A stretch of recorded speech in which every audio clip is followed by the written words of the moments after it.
and first of all, I wish a very happy Rakshabandhan to all of you. Rakshabandhan की आप सबको ढेर सारी बधाइयाँ।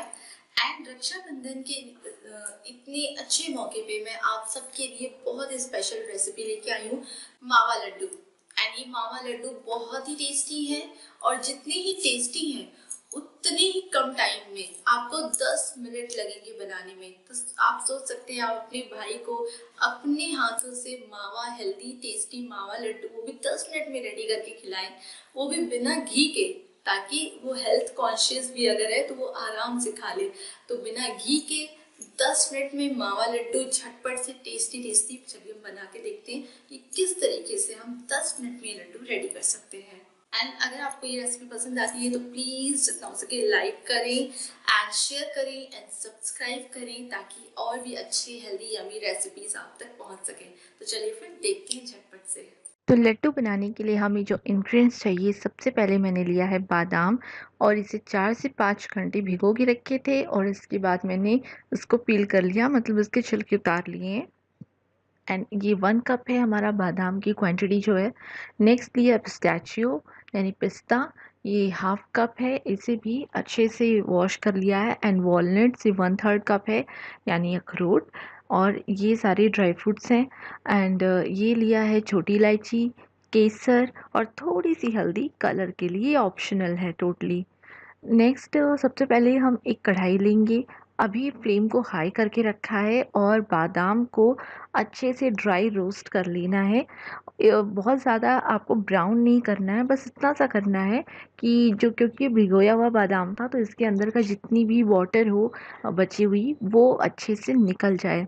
हालांकि इसे मैंने सुखा भी लिया था, उसके बाद छिलने के बाद 1 घंटा सुखाने के बाद मैं इसे रोस्ट कर रही हूँ। तो ये हमारा बादाम जो है 1 मिनट लगा था, 1 मिनट तक अच्छे से रोस्ट किया और उसके बाद ये हो गया। लगातार चलाना है क्योंकि हमें इसे ब्राउन नहीं होने देना था। अब हम पिस्ता और अखरोट दोनों को साथ में ड्राई रोस्ट कर लेंगे अच्छे से, और इसे भी 1 मिनट ही करना है और लो फ्लेम पे करना है, बिकॉज़ ये भीगे हुए नहीं है, ऑलरेडी ड्राई हैं, बस हल्का सा रोस्ट करना है। रोस्ट करने से क्या होता है, जो आप लड्डू बनाते हैं तो उसकी सेल्फ लाइफ जो बढ़ जाती है, मतलब जल्दी ख़राब नहीं होते। तो इस लड्डू को आप चाहें तो 1 हफ्ते तक आराम से चला सकते हैं फ्रिज में रख के। हालांकि रक्षाबंधन पे आप फ्रेश बनाएं और फ्रेश अपने भाई को खिलाएं ताज़ा ताज़ा हेल्दी लड्डू। तो अभी सारे ड्राई फ्रूट्स हम एक जगह कलेक्ट कर लेते हैं और अब रोस्टिंग का वर्क जो है वो ख़त्म हो गया है। अब हम इसे ग्राइंड करेंगे। तो हमें अभी ग्राइंडर जार में सारे जो जितने इंग्रेडिएंट्स हैं हमारे, roasted all dry fruits and अपनी कार्डमम यानी कि छोटी इलायची का पाउडर, केसर, सब कुछ अच्छे से डाल के हमें इसे ग्राइंड करके एक फ़ाइन पाउडर, लाइक पाउडर तो नहीं होगा बट एक फ़ाइन पेस्ट बनाना है। हल्दी हम कलर के लिए डाल डाल रहे हैं, प्लस थोड़ा हेल्दी भी होता है, बट ये टोटली ऑप्शनल है। अगर आप हल्दी नहीं डालना चाहें तो मत डालिए। तो चलिए फिर देखते हैं। अब हम इसे, आप इसमें अगर इसको और टेस्टी बनाना चाहें तो इसमें आप गरी का बुरादा या मिल्क पाउडर भी डाल सकते हैं, वो भी बहुत टेस्टी लगेगा।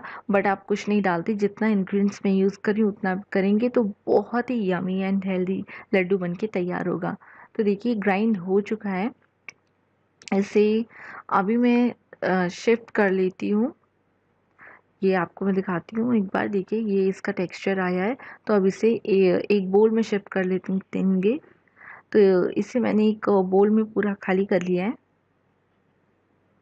एंड इसके बाद इसे हम ठंडा होने देते हैं इस मिक्सचर को, और तब तक हम अपनी शुगर सिरप यानी चीनी की चाशनी रेडी कर लेते हैं। ये देखिए कितना अच्छा रेडी हुआ है और बहुत ही बढ़िया इसकी अरोमा भी आई है जब मैंने ग्राइंडर जार ओपन किया था। तो अभी हम शुगर सिरप अपना रेडी करेंगे। इसके लिए हमने 1/2 कप ऑफ शुगर लिया है, आधा कप शुगर है ये, और उतना ही हम 1/2 कप ऑफ वाटर भी यूज़ करेंगे, दोनों इक्वल क्वांटिटी में। और हमें इसे 2 तार की चाशनी बनानी है। तो पहले हम चीनी और पानी को अच्छे से हाई फ्लेम पे रखेंगे घुल जाने के लिए। तो जब ये शुगर जो है वाटर में अच्छे से डिसॉल्व हो जाएगा, देन हमें इसे थोड़ा सा और बॉयल करना है और 2 तार की चाशनी तक का हमें इसे बॉयल करना है। तो ये देखिए होने स्टार्ट हो गया है। और अभी ये जो शुगर था वो डिज़ोल्व हो चुका है अच्छे से, और उसके बाद भी मैंने इसे 2 मिनट्स तक बॉईल किए थे। तो एक बार मैं चेक कर लेती हूँ कि कितने थ्रेड्स निकल रहे हैं इसमें। तो ये देखिए हमारी 2 तार की चाशनी जो है वो रेडी है। तो अब हम फ्लेम को अपना ऑफ कर देंगे एंड इसको अब हम डालेंगे अपनी लड्डू वाले मिक्सचर में। तो चाशनी भी थोड़ी-सी ठंडी हो गई है, ताकि मिक्स जो लड्डू और चाशनी का मिक्सचर उसे अच्छे से हाथों पे पकड़ा जा सके, इतनी ठंडी हो गई है चाशनी। तो अब हम इसे अच्छे से एक बार पहले मिक्स कर देंगे चाशनी और लड्डू मिक्सचर को, ताकि एकदम अच्छे से जो बाइंड करे लड्डू, तो कोई भी प्रॉब्लम ना आए। तो ये हो गया। तो देखा आपने कि कितना झटपट से रेडी हो जाता है, कोई ज़्यादा एक्स्ट्रा इफ़ेक्ट करने की बिल्कुल ज़रूरत नहीं है। बहुत ही झटपट से रेडी होता है और बहुत ही यमी है। और प्लस ये ड्राई फ्रूट्स के ही हैं, तो ये हेल्दी भी बहुत होते हैं।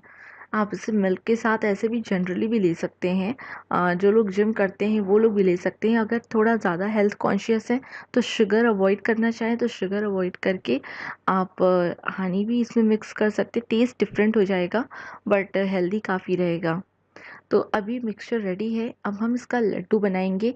तो इक्वल पोर्शंस लेंगे हर लड्डू के, छोटे छोटे लड्डू बना के हम रेडी कर लेते हैं। तो ये देखिए पहला लड्डू जो है वो झटपट से बन के तैयार है। ऐसे ही नेक्स्ट बाकी सारे लड्डूस हम अपने रेडी करेंगे एंड इसमें हमारा अबाउट 20 to 22 लड्डू हमारे रेडी हो जाएंगे टोटली। तो इसे बनाना वाक़ई में बहुत आसान है। इस रक्षाबंधन आप इसे डेफ़िनेटली ट्राई करें अपने भाई के लिए। और इसके बाद आपका एक्सपीरियंस कैसा रहा मुझे कमेंट्स बॉक्स में ज़रूर कमेंट करें और बताएं कि कैसा लगा आपको ये रेसिपी और कैसे ही आपकी रक्षाबंधन की एक्सपीरियंस। तो ये देखिए हमारी लड्डूज़ बाकी रेडी हैं, सारे बना के मैंने रेडी कर लिए। तो अगर आपको मेरी ये झटपट सी रक्षाबंधन स्पेशल मावा लड्डू पसंद आई हो तो प्लीज़ लाइक करें, शेयर करें, कमेंट करना ज़रूर बिल्कुल भी ना भूलें।